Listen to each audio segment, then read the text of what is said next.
Assalamu alaikum dear students. Welcome to our English class. This is me Syed Burhan Uddin and you are watching Kartaba Education. Welcome again. Our today's topic is about English alphabets. We will have a brief introduction of English alphabets and its types and its, you can say, the three categories that are going to be discussed in today's lecture. So let's have a short definition what alphabets are. As we know that every language has alphabets. Similarly, English also has the alphabets that is used for writing. Let's have a short definition of these alphabets. A set of letters or symbols in a fixed order used in a language for writing. Whenever we want to write something in English, for that we need these letters, these alphabets. Without these alphabets, we are unable to write. So a short definition, that is a set of letters or symbols used in a fixed order in a language for writing. And they are basically, there are 26 letters in English. What are these 26 letters and its types? These 26 letters are written in two major types. What are those two major types? The first one is capital letters and the second one is small letters. What are these capital and small letters and what is their diagrams basically are? So let's have a look of these capital letters first. I will pronounce each one of them and you will just be listening.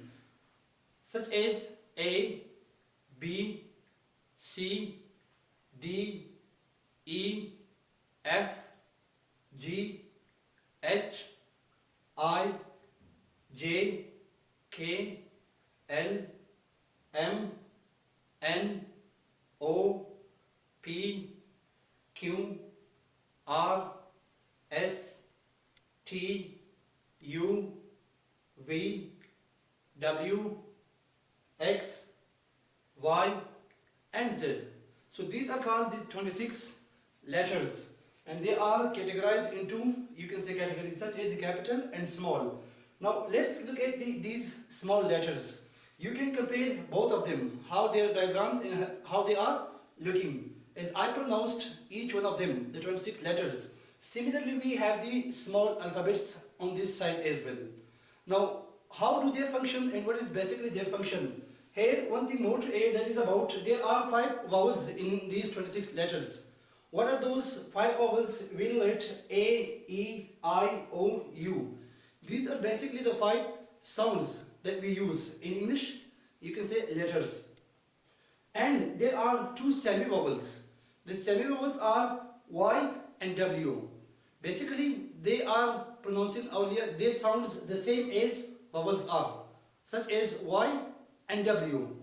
The last one is, rest of them are called consonants.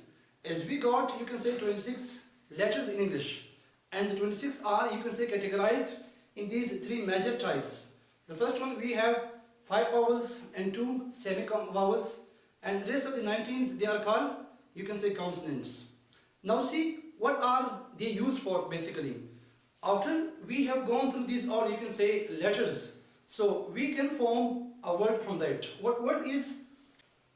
Word is a small unit used to make something or to name something.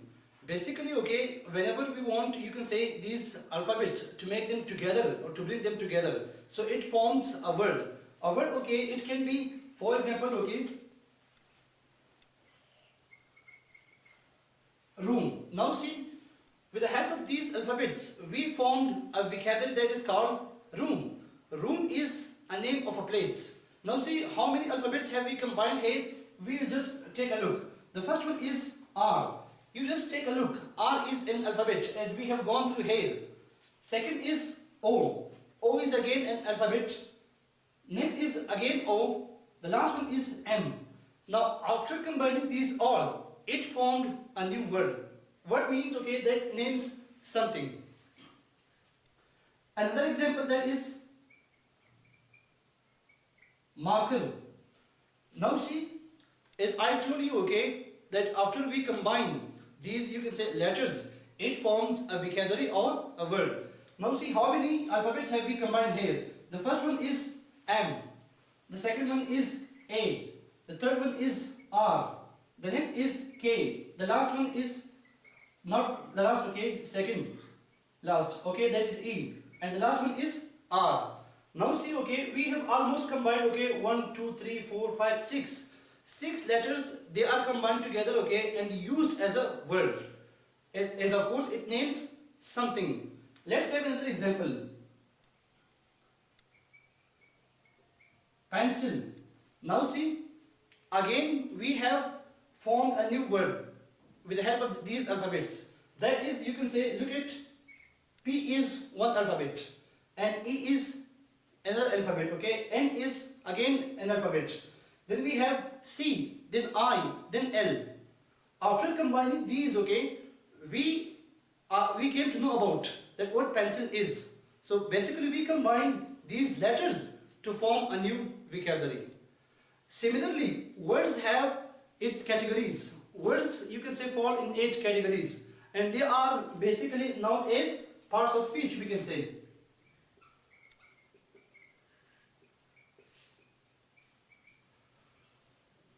Words are categorized in 8 categories. They are basically called parts of speech. Now let's see, okay, what parts of speech are. As everything requires name, similarly these words also fall in the same, you can say, 8 categories that are known as parts of speech. Now let's see, okay, what are those parts of speech. As we know that the first one is noun. The second one is pronoun. Similarly, okay, if we just write all of their names, basically they are the names of the words. The next one is verb, and then adjective, then adverb, and then preposition.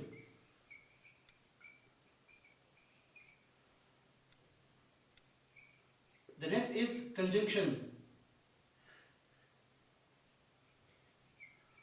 And the last one is interjection. Now see, as we formed a word from these letters, similarly these words also fall in 8 categories. The categories are known as parts of speech. And I have, you can say, wrote everyone's name. The first one is noun, the next is pronoun, verb, adjective, adverb, preposition, conjunction, and interjection. So they are basically types of words. As the words, they fall in 8 categories. In the next video, all of them will be explained in detail. What parts of speech are and what are their exact definitions, along with examples. For the time being, Allah Hafiz, and keep watching Kartavya Education. Thank you.